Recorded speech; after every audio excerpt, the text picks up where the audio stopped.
the landscape of digital possibilities. Qubic is a system in which decisions are made via the quorum, a dynamic assembly of validators. We call these validators computers. And 450. Hello, we're about to go live, and we'll start in like 2 minutes. So if everyone can sit closer, but we're going to start really soon. Woohoo! Qubic, let's go! Oh! Okay. 2 minutes, 2 minutes. It's not just about technology, it's about empowering people like you. Qubic also has its own coins, which can be earned by computers. Qubics can be transferred fee-less and also act as energy units in the Qubic ecosystem to run smart contracts, oracles, and much more. Qubic takes proof of work to the next level with useful proof of work. This isn't just about securing the network, it's about transforming computational power into something valuable. By integrating AI training, Qubic's goal is to direct this energy towards the progression of machine learning. It's not just a protocol, it's a force for positive change. Qubic smart contracts are more than just lines of code. They execute over 40 million transfers per second, revolutionizing the way digital agreements work. And here's the twist. Every smart contract is unique, with shares auctioned via an IPO. Shareholders can gain passive income through smart contracts, while the IPO and smart contract execution is burning Qubics to ensure the possibility of a deflationary ecosystem.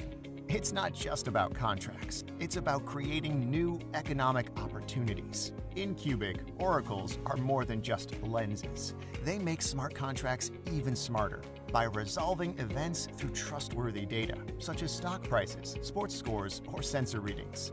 The quorum-based computing ensures the integrity of the information collected, preventing any foul play. Oracles are not just data collectors, they play a key role in burning Qubic and ultimately act as guardians of the truth in the digital realm. Qubic isn't just a protocol, it's a pathway to true solutions. Smart contracts, oracles, useful proof of work, true AI. The possibilities are limitless. Innovation is the key to unlocking a brighter future. Today, we introduce you to Qubic, a quorum-based computing chain that's redefining the landscape of digital possibilities. Qubic is a system in which decisions are made via the quorum, a dynamic assembly of validators. We call these validators computers, and 451 of the total 676 computer votes are needed to reach a final result. This is the heart of Qubic, a dynamic ecosystem that aims to decentralize power, promoting healthy competition for the system's best interests. It's not just about technology, it's about empowering people like you. Qubic also has its own coins, which can be earned by computers. Qubics can be transferred fee-less and also act as energy units in the Qubic ecosystem to run smart contracts, oracles, and much more.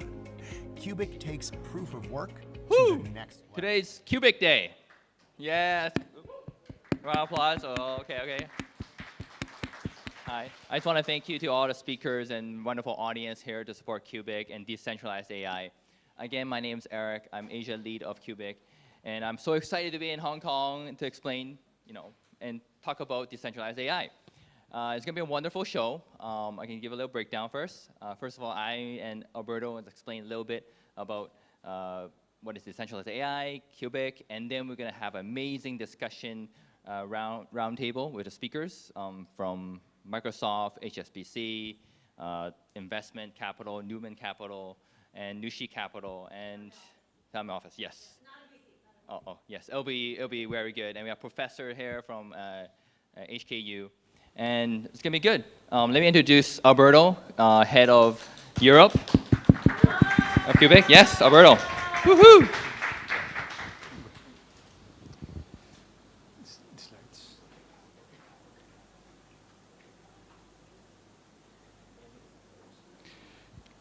So good afternoon, everybody.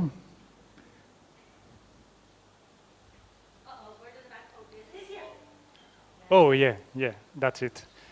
Well, good afternoon. I'm very happy to be here. I flew all over Europe. I have a terrible jet lag, but I'm recovering well. And Now, the AI technology is a technology that potentially can change everything how we do in our lives. This is something that I want you to imagine system healths that are able to adapt by themselves, and also they can make better treatments, because doctors, human doctors, can only have like 10, 20, 50 variables at the same time, while an AI system can have thousands of them. Or imagine also educational systems that are able to adapt to the specific needs and the learning curves that we different have. You know? Think about humans. Many times we are not able to think out of the box. We are not able to create materials, you know, with unimaginable features. That's something that the AI will provide us in the next years. So we are as a human history at a crossroads, because AI is being developed very, very quickly. It's evolving rapidly, but the concentration of the power of the AI development is only in a bunch of big corporates. So 80% of this power is concentrated in a bunch of companies. That's something that we realize, and in Qubic we have the vision that we want to decentralize all these powers, okay? Because we have concerns about data privacy, okay? Now when we are typing in ChatGPT, we don't know what they are doing with our data, okay? Should we be concerned about that? I think so, okay? Also about the transparency. When we are developing an AI, it shouldn't be a black box that we don't know what's inside. It should be something that everybody can collaborate. Everybody can see the transparency of what we are doing. And you can contribute as well. Because you know that human factor, we were discussing before about the human factor, could potentially lead to a misuse. What happened if we have a technology so powerful that could drive, you know, people's opinion in other way, or even worse than that? What happened if we can use this technology for war?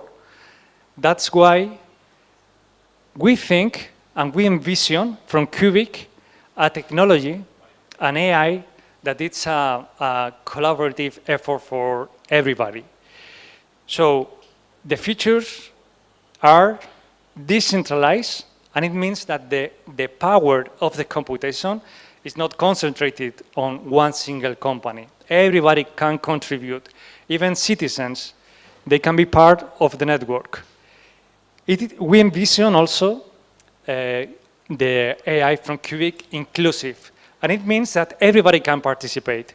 No matter if you don't have the economical resources to do that, no matter if you have in a region that it's something difficult to access to AI, we think that everybody can contribute, either being part of the network or being a developer, contributing to the whole network. And we think also something that should be added on top of the AI, and it's to be democratic. What it means, democratic? It means that the decision, we have created something that we call quorum, okay? And we have to agree on every change that we are making into our development. And finally, it should be transparent. We believe in open source. So everything related to the code should be available for others to read, for others to improve, and to be part also of the network. So we foster collaborations among researchers and developers. In one hub, we have the researchers that are able to check our algorithms, to check our AI, and also the developers will be able to build AI solutions on top of our platform. We want to empower everyone to access and to contribute to artificial intelligence. That's our goal.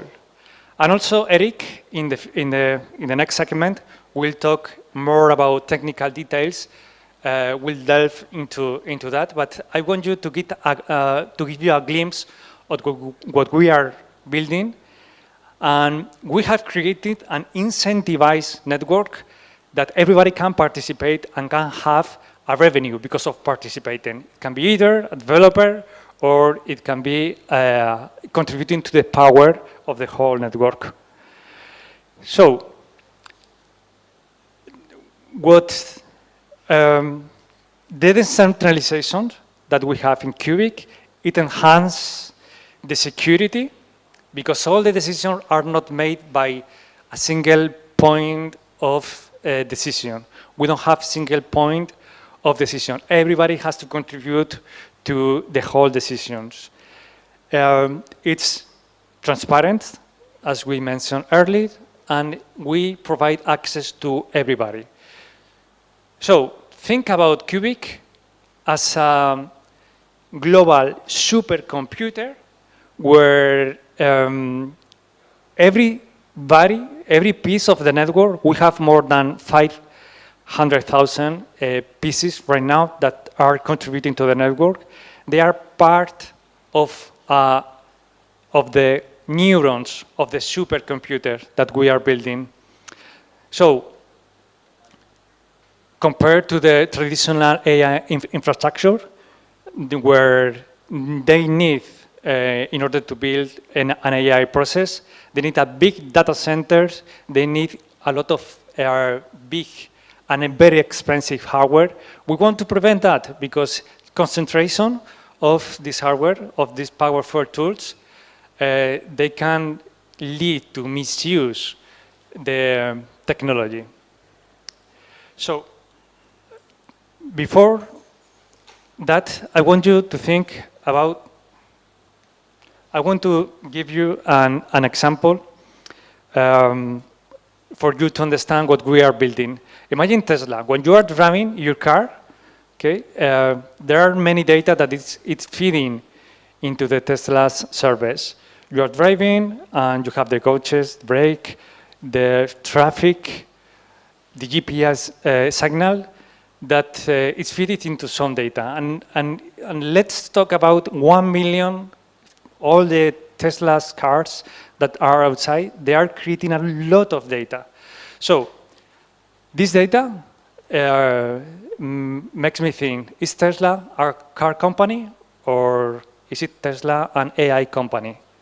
This data, the problem with concentration of AI power is that the data is not accessible. That's okay that it's not accessible, but it doesn't help other manufacturers to use the technology, for improve their processes.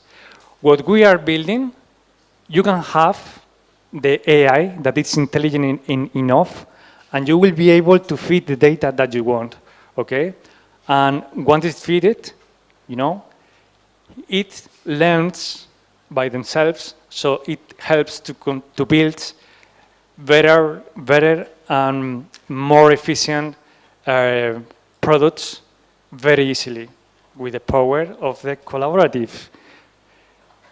So, yeah, we are aiming to that. Okay, we want everybody to contribute. We want researchers to collaborate each other, and also developers to develop ground-standing solutions that will solve human problems in the future. So that's everything I want to give the microphone to Eric so you can start delving into more technical details about the Qubic platform. Thank you so much. Okay, let's give another big round of applause to Alberto. Thank you so much. Woohoo! Europe growth, Qubic, yes. So it's finally my turn. Oh, okay. What is true AI? Okay. So again, I'm Eric, Asia. And let's start. Oh, yes. Does anyone have this card here? So we'll be doing something fun later. Remember to follow us, Telegram and Twitter. And there'll be something special given at the end. And you have 10 seconds to follow. So 10, 9, 8, 7, 6, 5, 4, 3, 2, 1. Okay. Okay, 3, 2, 1, gone, bye. Bye. Okay. Got it? Okay. Yeah. Okay, done. 10 seconds over. Done. What is true AI? Hey Siri, find me the open bar, please. Hey Siri, find the open bar, please. Which one? Okay, which one? Okay, is that AI? Maybe. So let's just, all seriousness, let's just go with, let's talk about hardware and bottlenecks of AI first. So Alberto did mention earlier, I'm going to try to make it more technical and more difficult, but let's talk about traditional hardware. No, don't do that. So traditional hardware actually struggles with AI. So you'll see a lot of massive data centers owned by maybe Microsoft or OpenAI. They're not going to help you find the nearest open bar every day. So those systems rely on huge data centers. And super AI or quantum computing or something like that is actually only limited to researchers and big players. So what does the little guys, like, what do I get? How do I use actual true AI? Again, Qubic is the power of computing collective. So the answer is very simple. Qubic helps everybody, empowers everybody. So Qubic can actually, you can actually utilize and help with the AI network with a regular computer, with your phone even, with even like, Bitcoin miners, Ethernet miners, but it can be anything you can contribute to a network. So what does it do? Actually, we're making a global AI supercomputer which benefits everybody. Qubic is actually leading the charge of decentralized AI. It is an AI DPIN, so decentralized physical infrastructure network, yes. It is scalable, and it basically mimics ANN. So ANN is where special is artificial neural networks. So neural networks is the stuff happening in your brain, it's fire synapses, and Qubic is mimicking that. And that's the future of AIs. And we'll have like future classes and education stuff online and offline in Asia and Hong Kong. So remember to follow our Telegram. Just, follow it, come on. So very simple, in very simple terms, right here you can see the dual engine for a Qubic network. So the more users we have, we use a little power or electricity to ask the questions or contribute to the network. It will provide solutions, we'll find solutions, and the solutions in turn will go back to the user and it will train more and more, I guess, the AI, the brain. So right now, we could say we're like a brain of a little mouse, maybe, or bug. And then the more and more solutions or more and more miners go in, the smarter and smarter it gets. We call that RGIF, AI Garden, which uses the solutions to develop. We have a total of 676 pools of computers, computers. And today, we have more than 550,000. And thank you for the miners and the nodes that come in, but they're contributing to the network. So if you connect your phone to GitHub today, and you'll be the next 551. That'll be awesome. And lastly, we know AI has great potential, Qubic too. It can help with healthcare, education, which I'm sure we'll talk about more applications in the panel in a little bit. It can help with energy and also material science. And lastly, I want to end my technical, very simplified technical pitch about together we can build an AI that empowers everyone and help shape a brighter future for generations to come. Again, thank you so much. Woohoo! Okay. And we're coming up. We're gonna invite our speakers up. We have very visionary speakers, and Alberto will be the moderator. Thank you. Let's welcome the speakers and Alberto. So, please, the guests, come here.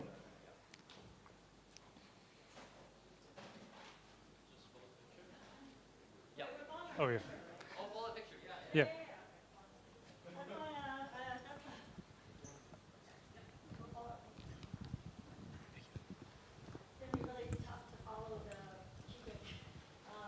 Let's talk about AI. I'm just saying that you guys are nice. Thank you.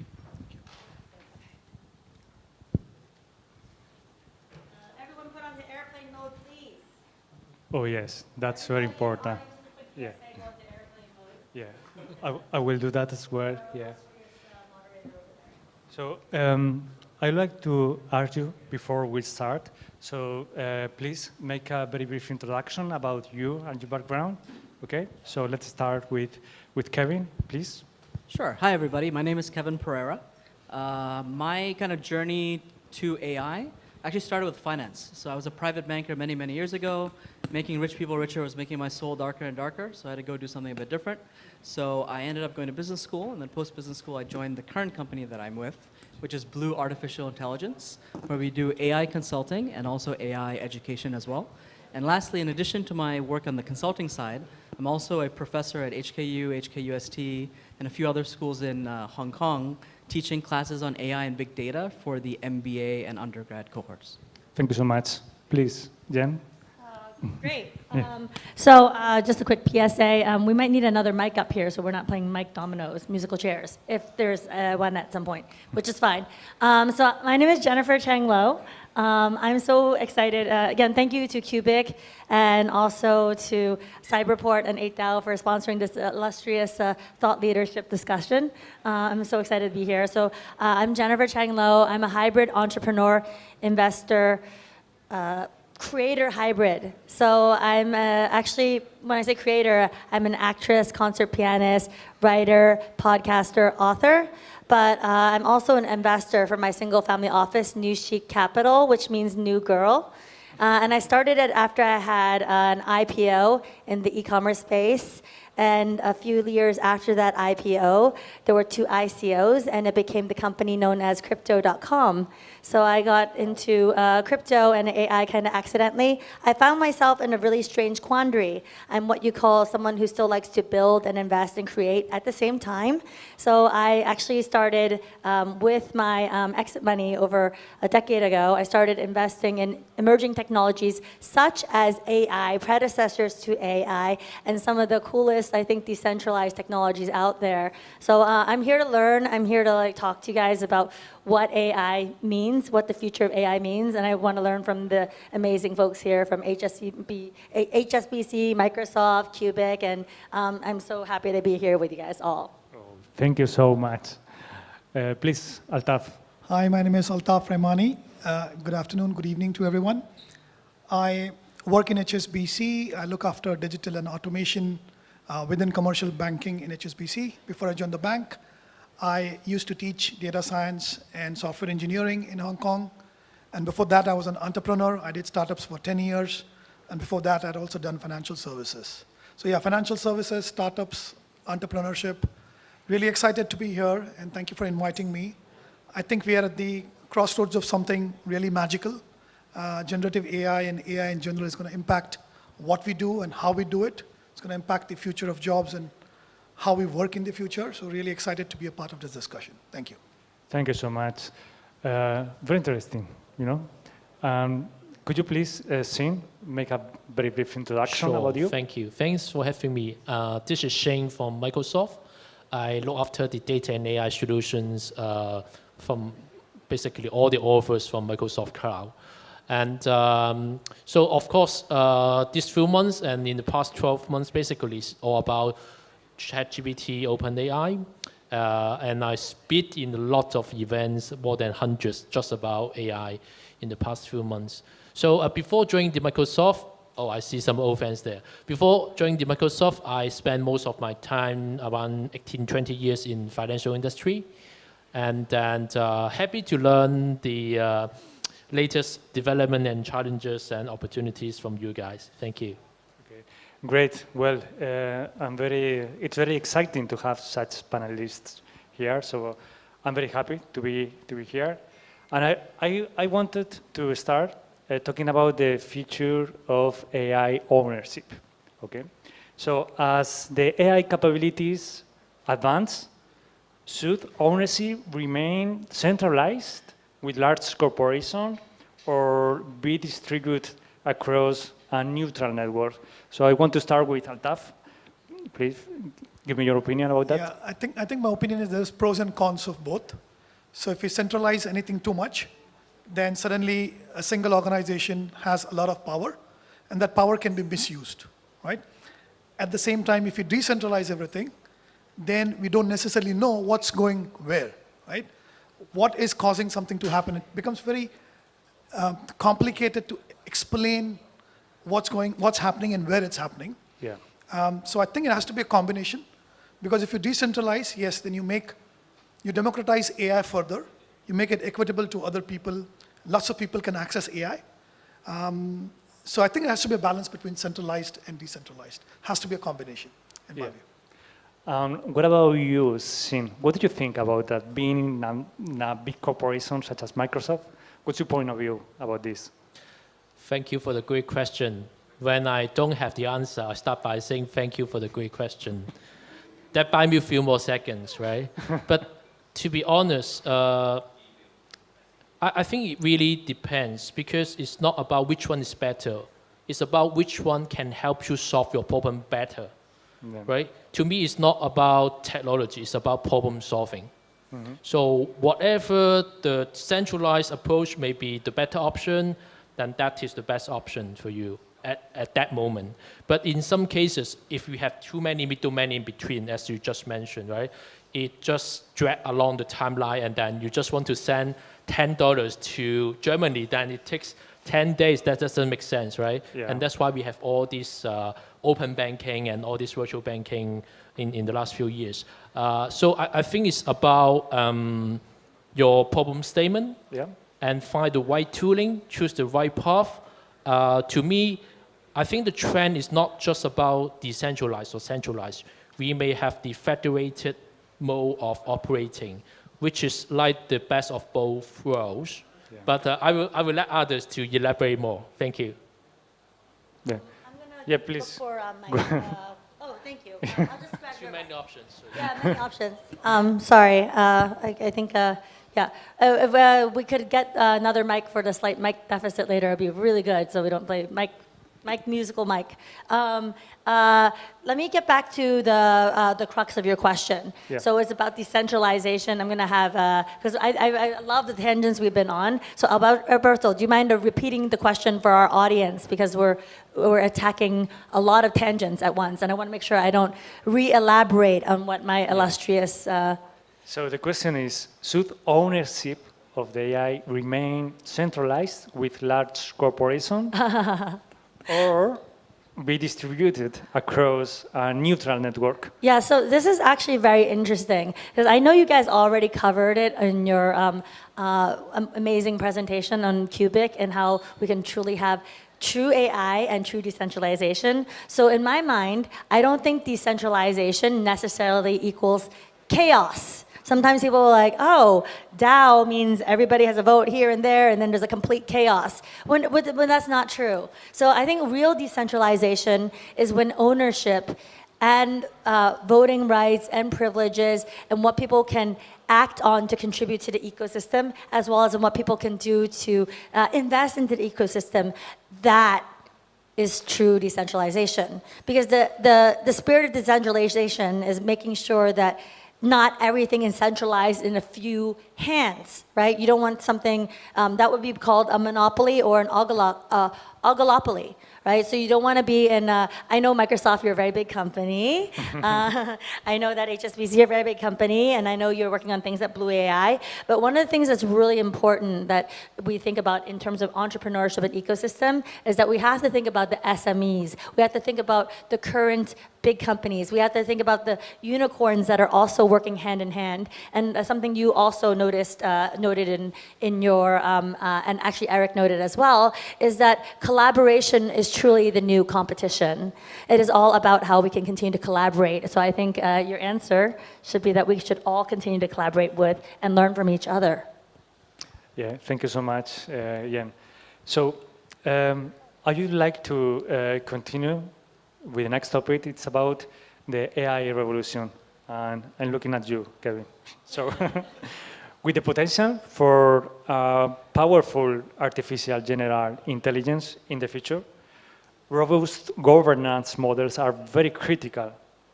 So what frameworks and approaches are needed to ensure ethical development and responsible implementation of AI across industries? Yeah, it's a good question, right? So I think when we start to think about AI and regulation, there's a few different schools of thought. So maybe to share something that one or two companies are doing, right, to give you guys some concrete examples. So I'm sure many of you have heard of the company Anthropic. Like if you haven't heard of Anthropic, they created a large language model called Claude, right? If you haven't tried it, very worth playing with it. It's a pretty good one. So a while back, I was actually at a conference, and there was a guy from Anthropic there, and he talked about something called their responsible scaling program, where they basically looked at their own AI and likened their regulation or their kind of governance model to a biolab, right? So you imagine, you think about biolabs there, right? They've got some really crazy bad diseases or viruses in there. They've got some other stuff that's probably not going to kill you. So the rules for the less serious stuff are actually a little bit less, and the rules for the things that if they get out can destroy the world are much higher as well. So I think some companies are actually thinking about, when we build AI, there are certain AI that's really dangerous and there's their own set of rules. There's another AI that might be a little less dangerous, and so therefore that might be governed by a whole other bunch of rules as well. Right? So I think it's important to think about, what does your AI do? What is the risk for each of the individual AI? And then have laws or regulations that address that specific thing. Yeah. And what about policy in companies? For instance, in Blue AI, do you have any policy that makes you use an AI rather than other, or? So for us, we are on the consulting side. So it's a little bit different because we talk to many different companies and we're dealing with many different types of solutions. But I think for companies building their own AI, this is actually really, really important, right? So be able to kind of have different boxes and buckets, I think that really matters when it comes specifically to this area. The other thing I also think is important to think about is, do we regulate AI in terms of the application layer, or do we regulate AI on the individual like foundation model level? And my own opinion is it's better to regulate on the application layer, because applications in healthcare might be very different to applications in financial services. So I think using one rule for just the model is a bit dangerous. I think you need to think about what are you using it for, and then figure out what's the right way to govern that. That's just my own personal opinion. Yeah, it makes totally sense to be regulated on the application layer. And I was wondering, how is the policy about AI, if you can give us some tips how it works in Microsoft and in HSBC? Please, Shing. Sure. First of all, we recommend everyone to do a pre-launch assessment on the impact of the AI application.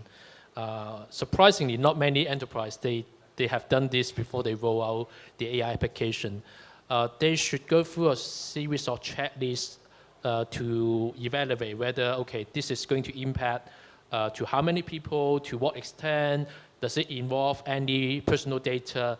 That is the basic questionnaire to yourself and to your management before you roll out to the mass public. That's the first one, assessment.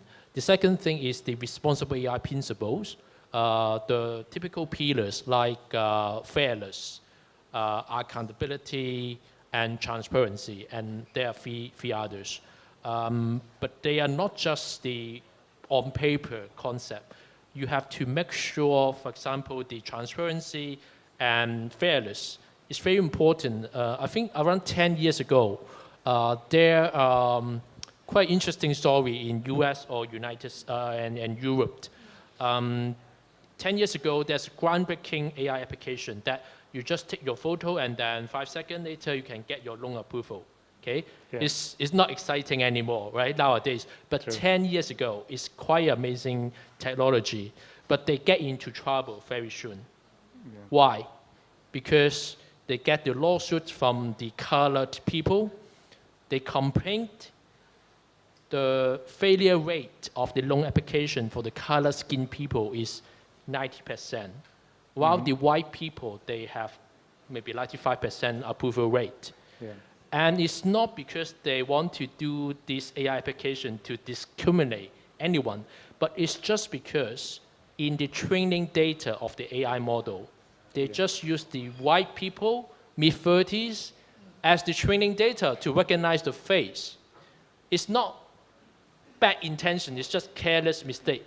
But when we look back, it's so ridiculous that for such stupid mistake, they overlook it, they just roll out to the market without testing it, and so very soon they just get into lawsuit and a lot of different compensation or some of the penalties, something like that, and then just fade out.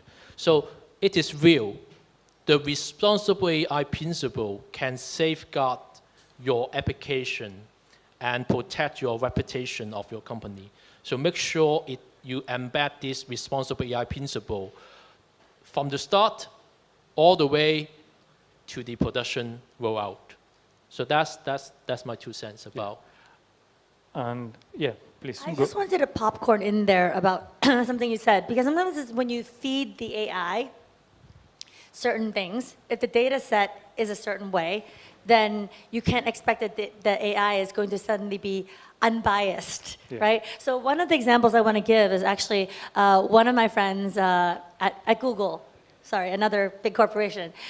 She was talking to me about this several years back. She said, we're using Google image search, we're using Google AI, we're doing all these things. And then when you look up the word CEO, 99% of the pictures that come up are men. And actually, you know, the first time I was a CEO was when I was 20. So I was just like, that's unfathomable to me that later on, and by the way, I want to thank, obviously, Qubic and HKGDAO and also Cyberport for being so inclusive here. It's lovely to have a seat at the table as a woman on the panel. That's very inclusive.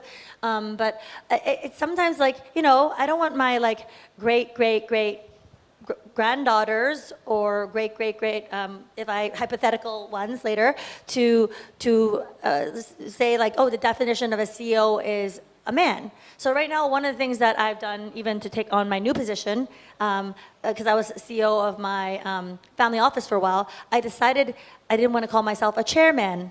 I said, I'm going to call myself a chair. I'm a chair. So my position is chair, literally chair, because that is kind of neutral. Right? And then the final thing I want to say is that there was actually a company that one of my fund managers invested in. The AI went crazy. So basically, they were feeding it sort of things on Twitter, and then the AI started just like listening and you know, learning and everything. And at one point, they were like, oh, you know, asking it in sort of a style, tell us more about World War II. Tell us more of that. They forgot to turn off the bad part of the AI at night and absorb things. And later on, I was like, that person was right. Those people belong in concentration camps. And it started suddenly doing auto tweets, and they had to go turn the thing off because everyone was just like, oh my gosh, this is bot on Twitter just spewing. So you're absolutely right. I just wanted to just highlight that with a pen, because pushing, it's not the AI's fault, it's not the human fault, but sometimes the data sets are flawed.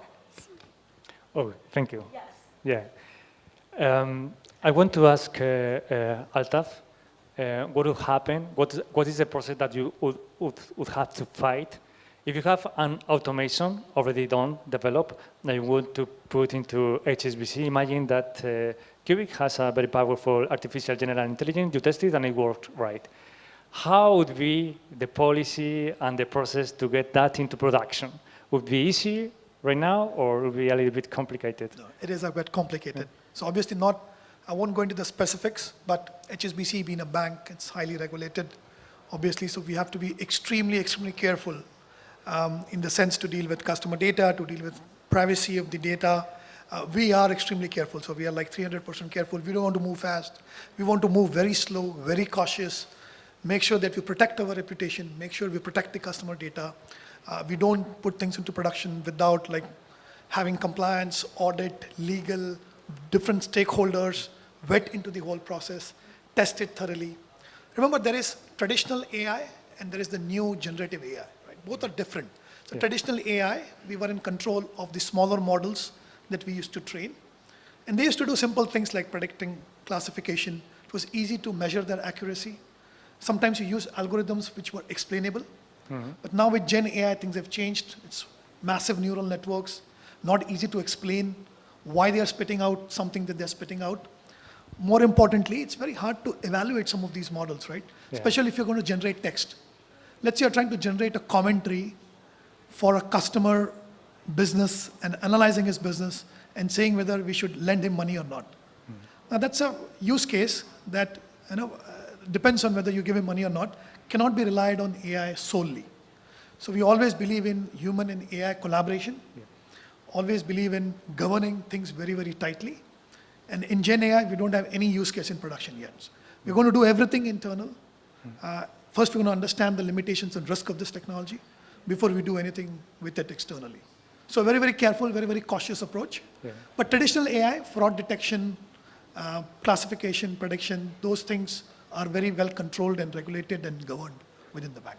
Oh, yeah. Yeah. I think that's the approach that most of the companies are taking right now in account.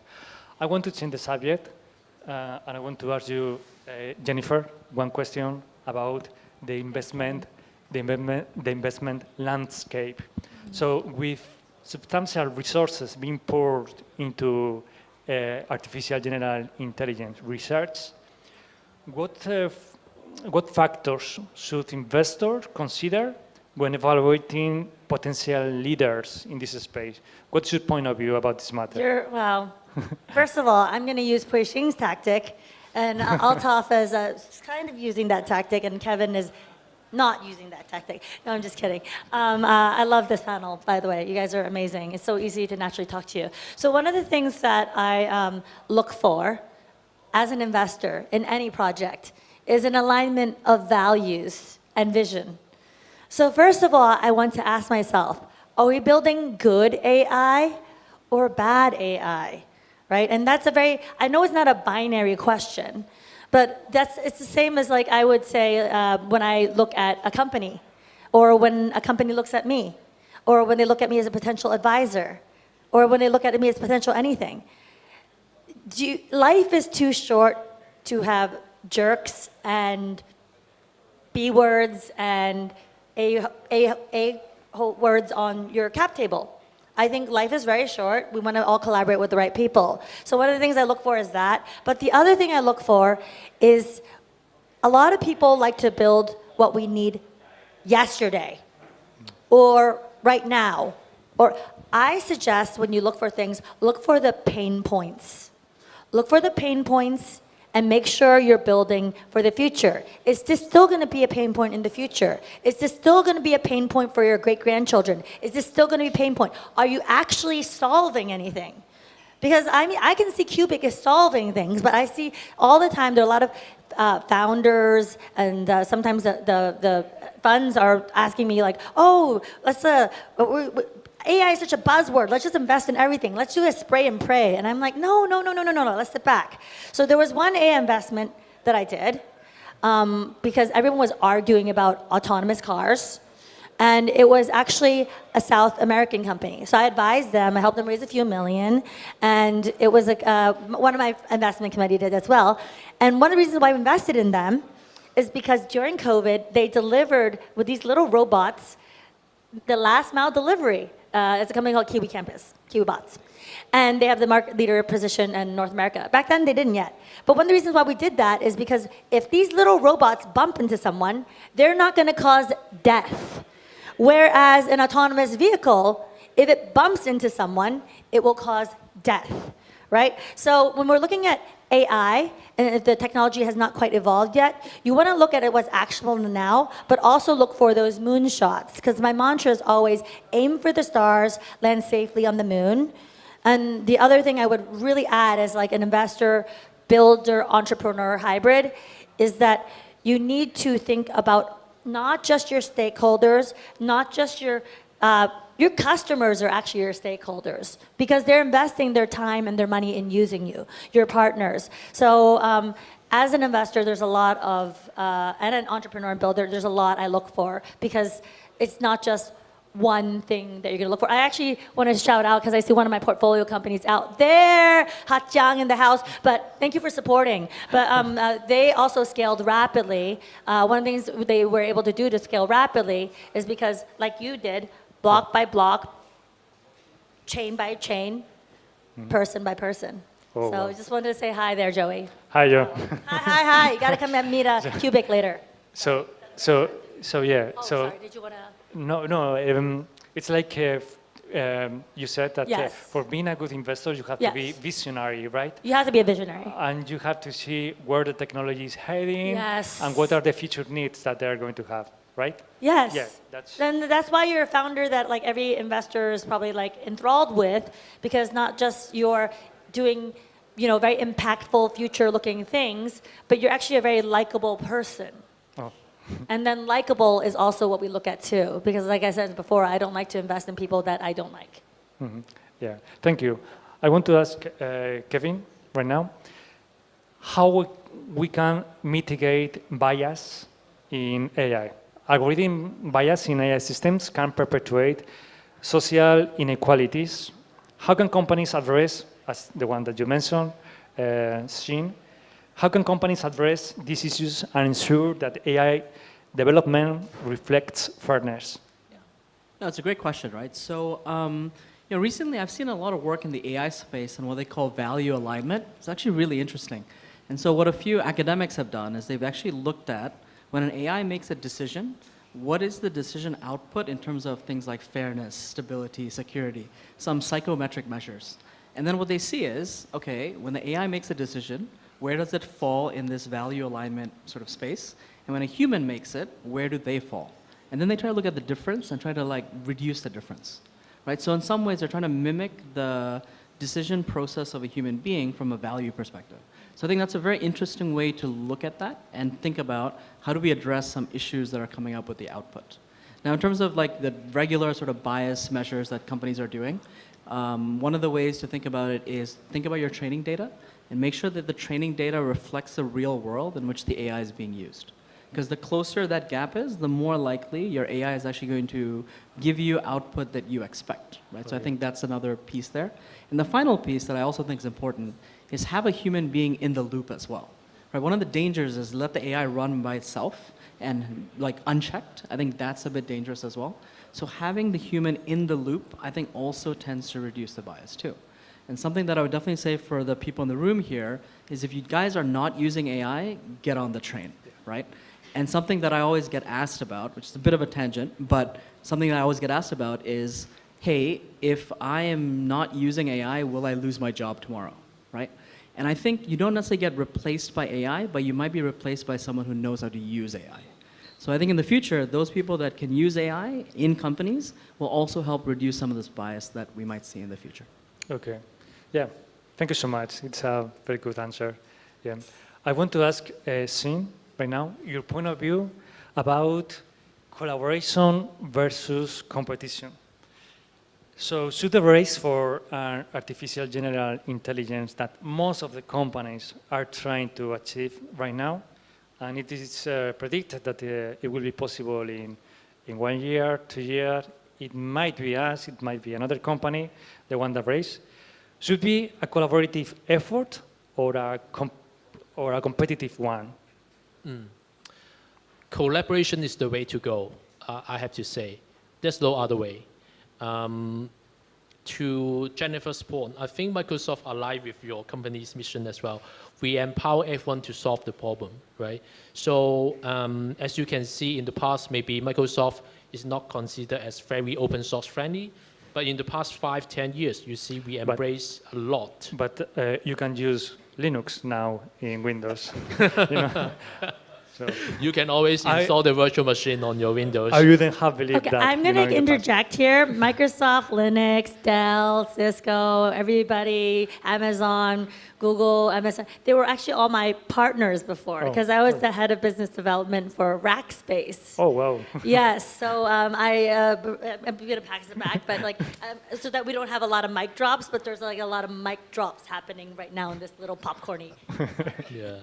So actually, it's all about ecosystem, right? So to me, the Earth itself is one ecosystem. But right now, yes, Microsoft maintain our own ecosystem, and maybe Google, AWS, and some other, they maintain their own ecosystem. But I think very soon, I think it's already happening. All these ecosystem circles, they overlap each other and collaborate more. Even I think a few months ago, you see there's a launch of a new product in Microsoft. We can directly connect to the AWS, Google to fetch the data without any programming. It's a direct fetch of data between different clouds.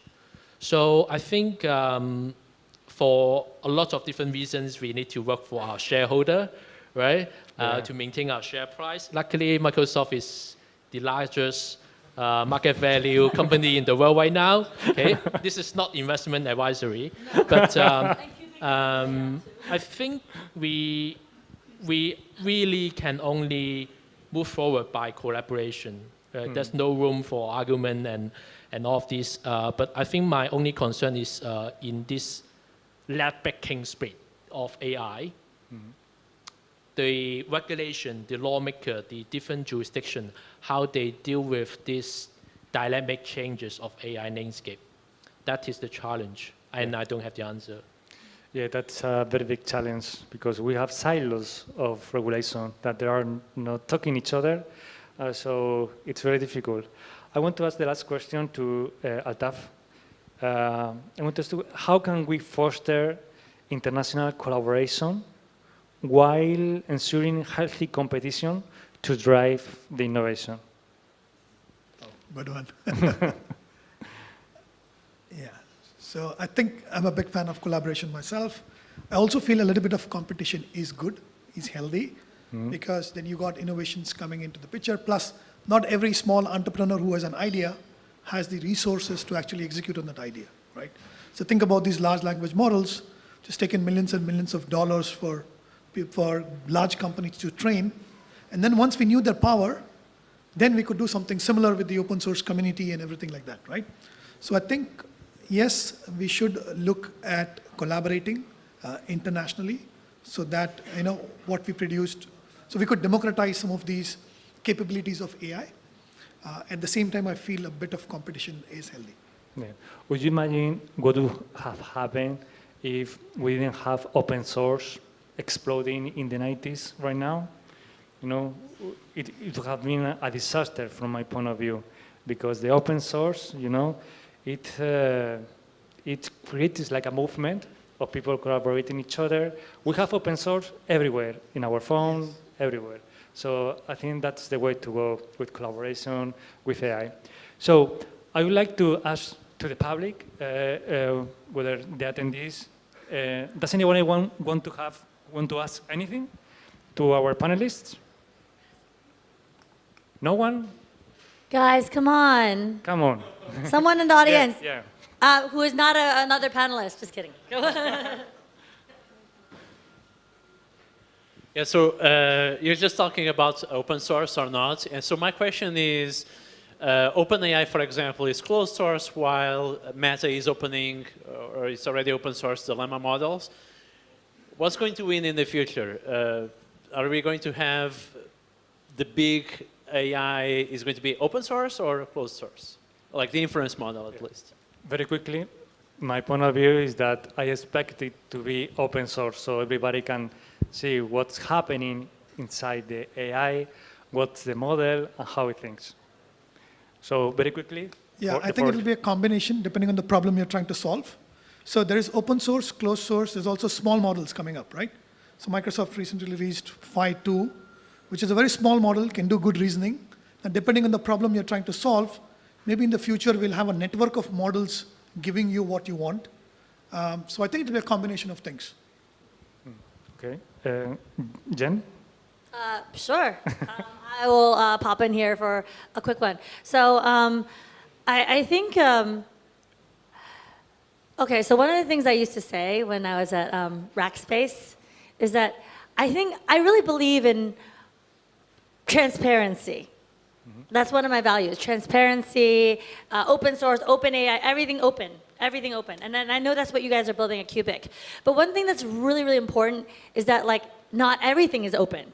So I think like one of the things I used to say to my clients who included like UK Department of Defense, Twitter, just like, so certain things can be very open, but certain things like, you know, your passwords, your private information, other things, those shouldn't be. And then the other things that you guys were talking about before is AI use cases, what's going to be happening, what's going to be next. There's so much use in, you know, ed tech, med tech, prop tech, and a lot of people don't realize actually is that AI is already here. People are talking about it as if it's like approaching. It's already here. If you are taking transportation, there's traffic light, there's automation everywhere all around us. Some of us don't even realize we are using AI and it's running in the background. But if we're going to truly work hand in hand with AI and work collaboratively and understand that it's already here, we can't fight the future, I think the best thing we can do is to go bravely into that future and then understand, like, you know, we can't have those biases built in, whether it's like layer or foundation. We can't have, obviously, strange data sets where everyone's like, you know, sorry for the, you know, white Caucasian males who are 30 in the room, but not everyone is a white Caucasian male who is 30, right? And the other thing that I really love that Altaf talked about, so actually all of us talked about, that, you know, Shing, Altaf, and Kevin, and also you talked about, Alberto, is how we need to be able to be structured in our open approach because we don't want to, and I see some of the 8DAO people here too, we don't want to be completely decentralized and chaotic. So I'm going to pass it back to someone else for their closing thoughts. Okay, very quickly, please, Kevin. We are running out of time. Oh, gosh. Yes, we are running out of time. Yeah, well, please, a big applause for our panelists, okay? Thank you so much.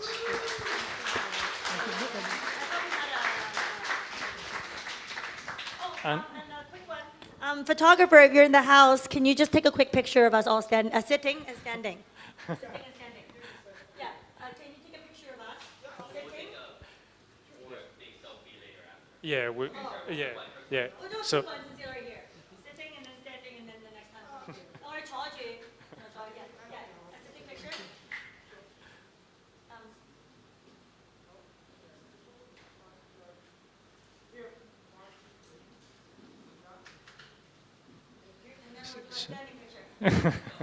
So, yeah. So for the next segment, we'll have a panel that will be moderated by Eric, you know, with another wonderful panelists. So. Ooh, thank you so much for that amazing panel, everybody. Yeah, so before we go into networking, we have one last panel, and the most exciting panel. Let's give a round of applause to Alice, Jean, and Henry. Henry, oh, take a seat, please. Take a seat, please. Oh, no, sorry. Oh. Maybe a fresh water for you. I was going to make it chill.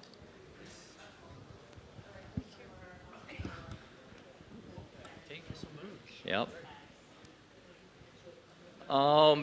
Let's start with a quick introduction. I'm Eric, again, Asia Growth lead here, and I'm happy to introduce our amazing free speakers with us, joining us for this panel. First we have Henry from Hashkey, please. Hi everyone, my name is Henry. So currently I work for Hashkey, part of the research team. Within Hashkey we have different business areas from exchange, brokerage, custodian, and also the VC. So I work for the VC side. So if you have any cool projects, feel free to share it with me. And Hashkey also launched last week the Bitcoin Ethereum ETFs in Hong Kong. So this is pretty much what we do. Happy to connect. Cool. Hey everyone, I'm Gene Su, co-founder of HKGDAO. Also run innovation at a transport operator here out in Hong Kong. And yeah, so I've been in the startup community for a long time, and also like have been like in a way a Web3 degen. So yeah, looking forward to talk to all of you. Hello everyone, I'm Alice from Newman Group. So I look after the strategy at Newman Group. And at Newman Group, I think we are dedicated to supporting cultural innovation and also consumer-focused endeavors. We also are a venture capital for Newman Capital. We invest in Bitcoin ecosystem projects, and also consumer-focused and gaming, and also like AI projects. Thank you. Cool. That is very exciting. So today we're going to talk more about business models, potential of digital assets, and AI in general. So my first question for, I guess, if you guys have anything, just jump in. We're not going to like go on like one by one. It's going to be conversational. So the first one is, how do Web3 startups and innovation leveraging AI right now? And how are those empowering those startups to innovate and go bigger and compete more effective against maybe Microsoft, compete against HSBC and that kind of thing. So yeah, maybe I'll kickstart. Yeah. By the way, Jin, great to be sitting next to you again on the panel. So yeah, I think startups have the capacity to move much faster than bigger companies in the AI space. Just to give an example, probably most of you know Midjourney. Midjourney is this AI generative tool. And they didn't fundraise anything from venture capital, zero fundraising. And if the company will be, the valuation of the company will be at the moment $20 billion. So it's... They bootstrap to 20 million? So the valuation according to the revenue that will have, like the multiples of the revenue, if they were to fundraise, it will be 20 billion. So it's not very often that you see a startup that is like, what, a couple of years old? Yeah. That can be... And they're a small team too, right? I'm guessing? Super small team. Yeah, okay. So it's super interesting to see this kind of stuff happening in the AI space. And I think it's only possible to happen in the AI space. Yeah. Yeah, and I just want to jump in that because, I'm from Qubic, but you can, utilize decentralized AI if you want to. And because right now all the computing power is could be centralized by like bigger players, 80% of it. And decentralized AI could be a solution for even smaller or starting enterprises or starting startups using AI. Yes. Gene, you have something to... Yeah, sure. I think it's easier for startups and smaller companies to make things fun. And it's important for things to be fun. And nowadays, like, a lot of the traditional larger companies, most of their products are not fun. Think about these like, enterprise software or, your everyday Word or even PowerPoint. In fact, sometimes it's not even fun. In fact, it's like agonizing. Excel, macros, we had to do a lot of that, I know. Microsoft. Sorry, Microsoft. But so like, I mean, one thing like, I think in Web3 space, we also see like a lot of fun being put into, well, actually, it's not just the fun element, but also like, introducing the idea of like digital ownership. I mean, of course, there is crypto involved, but like, when you have additional dynamics, there is additional opportunities for things to be more fun. I think for startups to have using AI in their development, it's going to be improved efficiency in their works. So basically, there are a lot of project management tools that you can use, for example, like Notion, ClickUp, and also there are a lot of tools for content creation and for research and analysis. So all these can improve the efficiency for startups to work on. And I think that to incorporate AI into their products are also very important. For example, for user journey, if you can incorporate maybe implement chatbots into your project, then it will also improve the efficiency of your products and improve the user experience. Wow, okay, that's a very excellent point. Actually, Alice brought on a good word, Notion. I am actually a massive champion. In fact, I'm going to be speaking on one of their webinars next week. And actually, the AI part on Notion is really what sets it apart. Well, I mean, besides itself, without AI, it's already like crazy. It's products like that, right, that makes like work doesn't feel like work. When you build something, when you think of something and you're able to make it happen, you don't feel that it's like a chore or it's painful. You feel like excited. I think this is something that I feel when we use good products. Wow, so AI makes us lazy and fun and happy, maybe, I guess? Are you getting at? I like that. I like that, though. Yeah, I guess, well, one thing, people tell me, I want to learn about AI so I can leave work earlier. I think that's a good excuse. Yeah, good. That brings us to the next question, Jean. What kind of new investment models for emerging technologies like AI? I know traditional investment business models always prioritize, profit and short-term gains. So for, I guess, the venture capital side, is there any innovative models to encourage long-term growth and for them to grow faster and better, more efficient? Well, if I were to take that, and I basically think that AI is going to flip a lot of models on its head, along with Web3 as well. But because of the cost structure, right? People say that every token is costing a lot of money and all that. But when you count every single, let's say if you're hiring a lot of people to process certain things.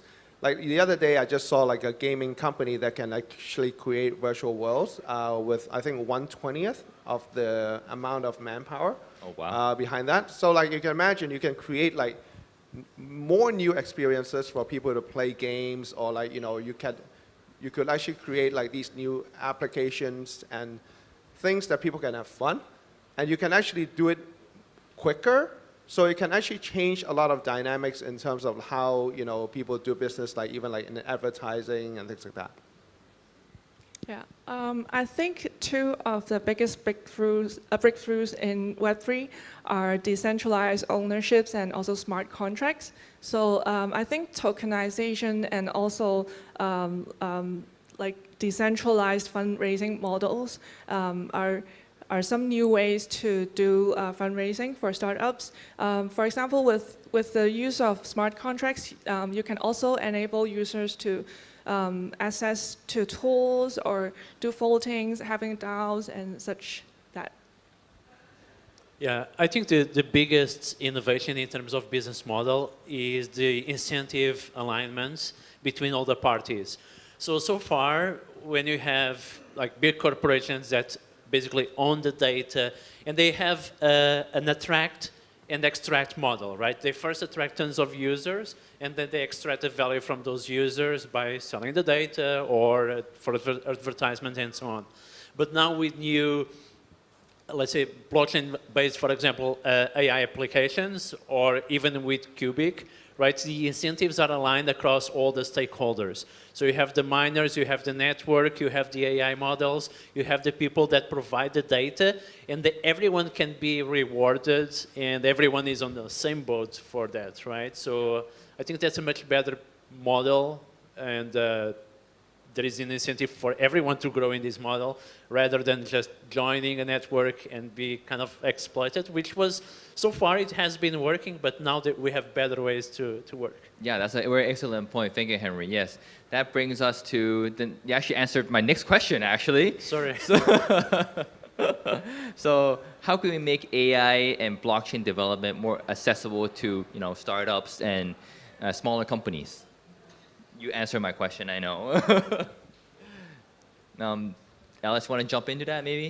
So I think having more transparent protocols and open source platforms and resources such as like frameworks, libraries will be helpful. And also like maybe hosting like hackathons would be providing a more collaborative environment for developers to work together and share insights with. Yep. Yeah, basically lowering any kind of friction for people to build and allow them to build fast and like build something that is great. You know, like APIs, libraries, and all that are great. Like, so people don't have to repeat the same thing. If someone has already developed something good, allow people to use that. I think there are some like, you know, great startups out there that have built some great tools and SDKs that startups can leverage so that they don't have to spend the extra time to do something that is already done. Yeah, so it's very easy for startups, right? You have the APIs, the SDKs, the libraries, you have the computing networks providing the computing power, and you have also the token economy. So if I have a new AI application that I want to develop, I probably can bootstrap it with launching on Qubic, having a token, using existing open source tools, and probably it's way easier than other business models. And I think also for the first time ever, we can break down the silos of how data is shared, right? I'm also very excited about the combination of AI networks with DeepIn, decentralized physical infrastructure. And DeepIn is super interesting because in DeepIn, you can tokenize any machine. It can be a computer, which in this case, Qubic is kind of tokenizing, right? But can be also a car, a charging station, a solar panel, anything that you can imagine. And you can create these, you can bootstrap, like, for example, a fleet of self-driving cars that can be tokenized. And because they are tokenized, anyone can be a token holder in this fleet of self-driving cars. You can see on-chain revenue, what's happening. And probably these cars can also share data to an AI model, to train an AI model, and be rewarded for that. So everything happens on-chain, and everything can be bootstrapped on the blockchain network. That's awesome. Sorry. Yeah. Actually, you know, suddenly when you talk about the DeepIn, it gave me an idea with like a big problem that actually Hong Kong is facing in a couple of months' time when they launched the municipal waste charging scheme. So imagine, like right now, they are using like plastic bag to kind of handle that. Obviously, there is no kind of tech, not much tech there. I mean, you're just buying like, you know, a $10 bag or something, and you put trash into it. But what if they launch something with DeepIn? Who knows, right? I don't know, like your bin or something is tracking something, and you're contributing like to lowering carbon footprint, and somehow that kind of ties back into the community. Yeah, that makes perfect sense. But how does the trust and security, because you know you are sharing your data, your private data to a chain. How is, you know, startups or even blockchains are protecting data? Like, so I play this app called Swarm a lot. I don't know if people still know about Foursquare. oh yes. So Foursquare is an app where you can check in to a place that you're actually at. And actually, it was, you know, Steve Wozniak. Apple guy. Well, yeah, he's actually, you know, he went on camera and actually said that, you know, he really believed in the app. He still does, I think. And like the fact that, you know, people are actually actively putting out data, right, of where they are and actually trusting it, right?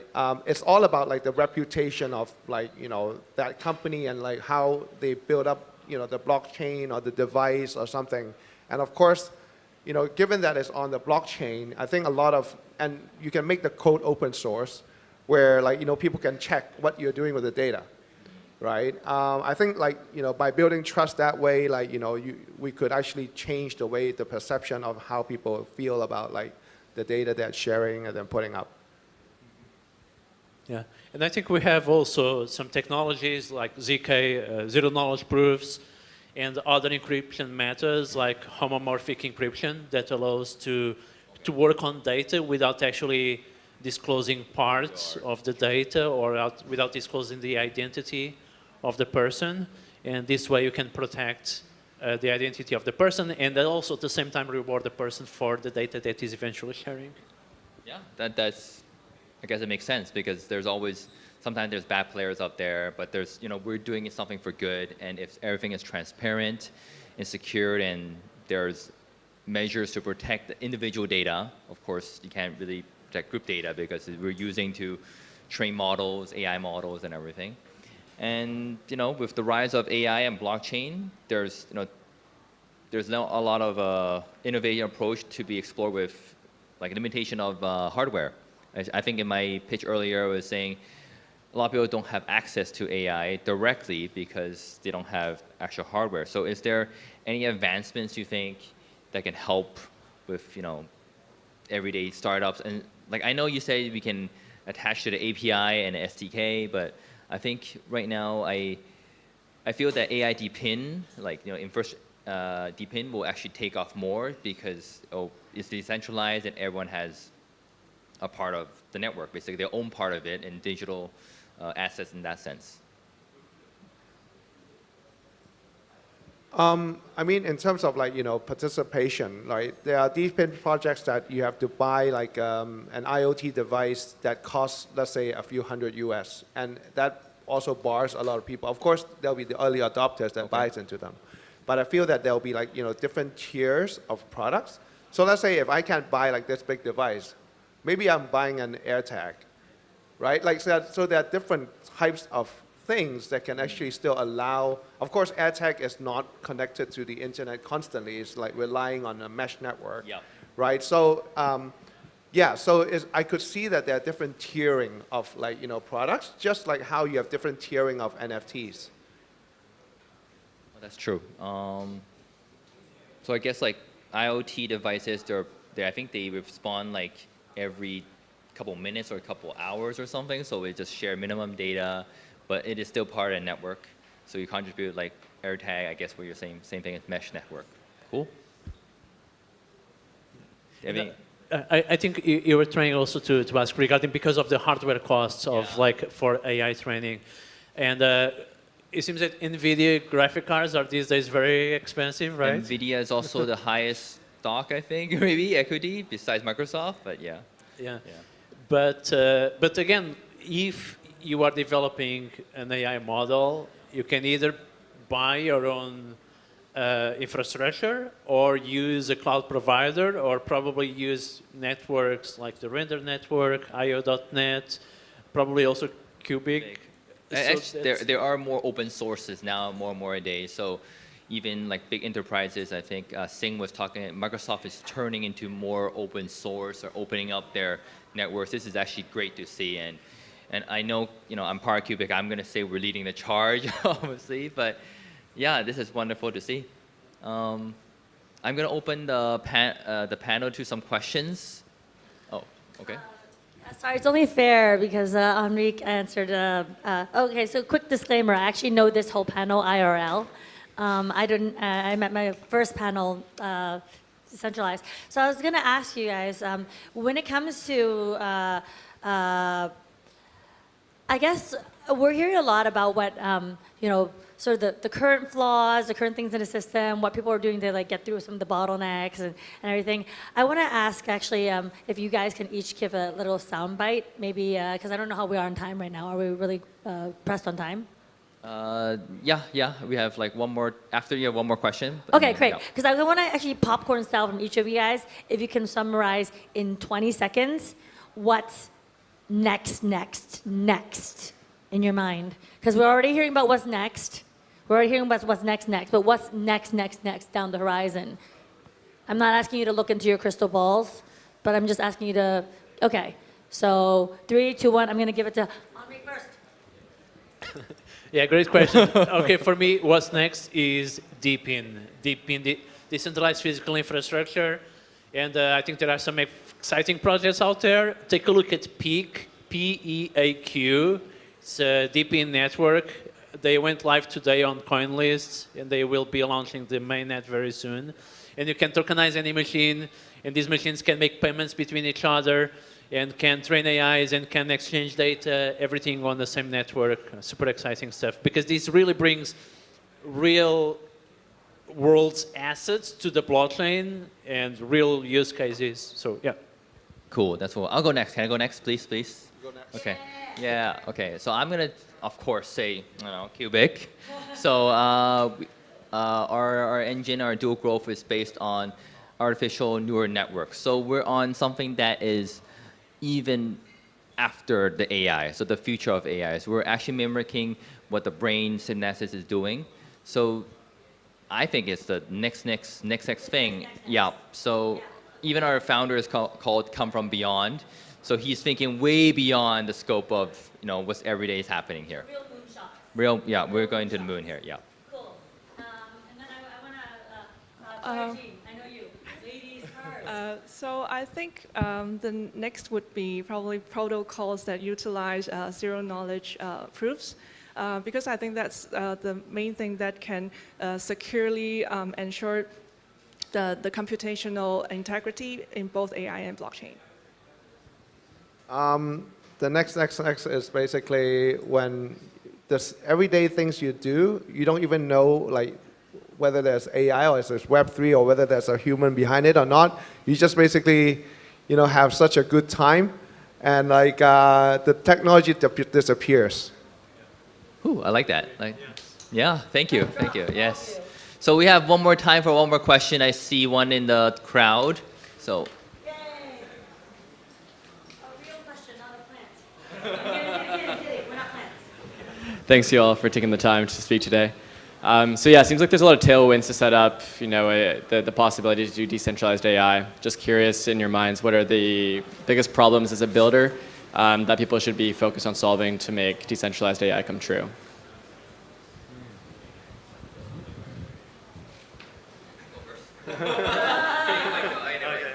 So that's a very good question. As I guess an angel investor myself, like the stuff that actually works is for a builder, a startup builder starting out, is actually solving the boring problems, solving the problems and things that no one wants to do. Like if you can invent a robot that can like wash the washroom every day, you don't have to do that because your girlfriend, your wife yells at you. I think that is something like you can use, or AI, right? So solving the mundane problems no one wants to care about. That's my take. Yep. But the exciting stuff, of course, is like making the next rocket that goes to the moon, and making the next generative AI picture like Mid-Journey. That's exciting, but the boring stuff, I think, is where the investors sometimes look at a lot more. I don't think I have a good answer for that. You stumped the audience. I mean, the panel. I think, as founders, we always want to solve problems that troubles us, right? You don't want to solve someone else's problem. You want to solve a problem that you actually face and actually understand really well. And when you do that, actually, at least you enjoy it, or like, you get to benefit from it. Yeah, thank you for that wonderful question. Yeah, thank you. Come to us after and we'll brainstorm something together. I think you got us here. Yeah. For sure. Yeah, thanks, guys. Thank you. And we're gonna have our networking and drinks and alcohol and beer is all served because open bar is behind here. But before we do that, let's take a very quick picture of everything. Yeah. So we'll just sit over here, and then the cameraman just take a picture of all of us. Yeah. Okay, actually, how's this? How about panelists are still here? We take a picture? Yeah, we'll sit in the front. We'll sit in the front, Jennifer. We'll sit in the. We'll sit in the front. Yeah. Yeah. Please. Yes, sorry, 3 of our panelists. Henry, do you want to? Yes, thank you so much. Yes. Oh, and is the live off? Before I'm going to say we have more than like a couple of thousand people watching us live here. I just want to thank you, all our speakers for coming, and all the supporters from Qubic, and just learning about decentralized AI. Just decentralized AI is the next thing. So thank you, and Qubic, woohoo! Let's go.